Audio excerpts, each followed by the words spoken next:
Welcome to the Honor Movement, where we always take the vertical approach.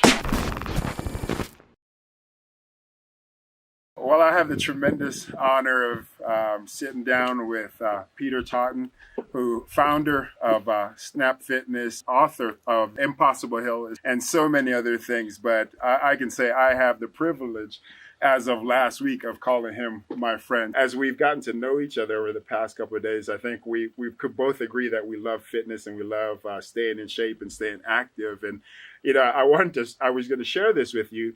So, I pack everything, and I've got all this stuff to train with when I'm on the road. And, when you were going out for a swim, I thought, Peter needs some goggles. So I'm going to send over my extra pair of goggles. And there's this thing in the back of my head because I always have to have two of everything in case something gets lost. And I'm like, I hope I don't lose my goggles. And immediately after that, I catch myself. I'm thinking, Peter's about to take us on this amazing experience in a matter of days to where we are now.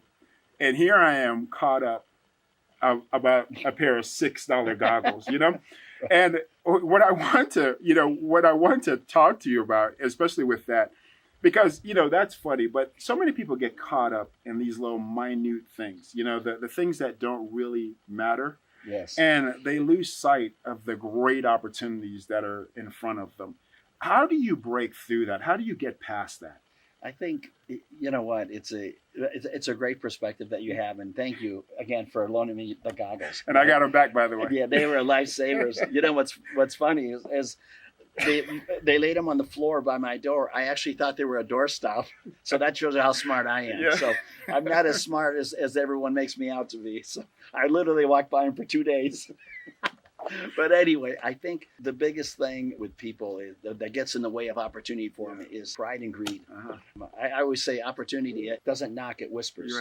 Right. Opportunity doesn't knock, it whispers. So you need to be prepared for those opportunities when they come. And then the only thing predictable about life is its unpredictability. Yeah.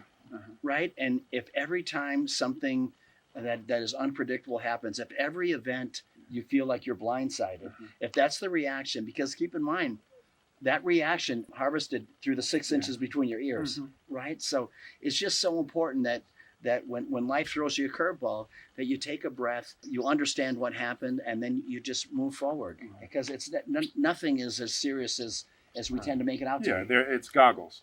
Right. Yeah. It's goggles, or it's, the other thing is you can't control what people say or do. Right. You can't control that. So just don't let it get you. Don't let it get you down, and just keep your chin up and keep pressing forward. Right.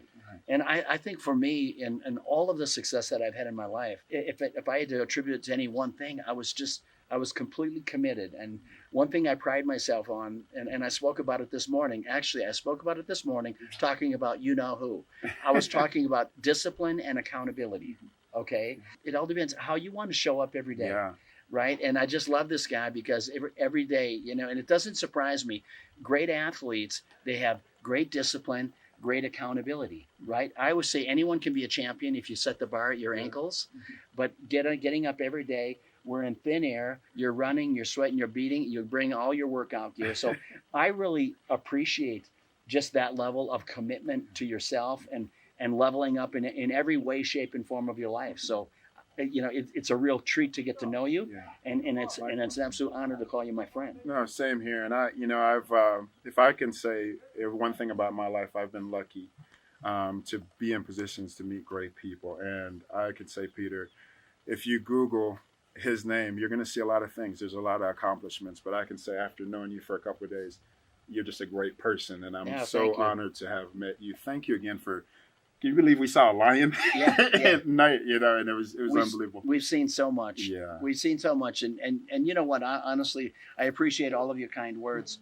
But I think the other part of it, I hope every one of you have the chance to live your dream, live your perfect life. I hope you do. And if that perfect life of yours ends up being where you have riches beyond your belief, just understand, money doesn't make the man. Okay? Don't let it ruin you. Keep yourself humble and always be kind and always love.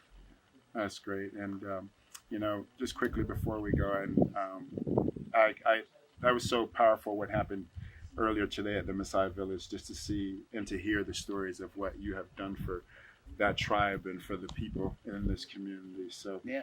Well, my I know. man. Yeah, and I know that you're a Christian, so I don't mind saying, for those where a lot is given, a lot is expected, right? So I think for me that is, it's. I feel so blessed to be in a place to be able to do kind things for others, and the one thing that I pray for every day is that anytime that I do anything that's kind, let them see the face of God. Right. Don't see my face, see the face of God, because everything I have, everything we have, is because of Him. It comes from above. You Yeah. got it.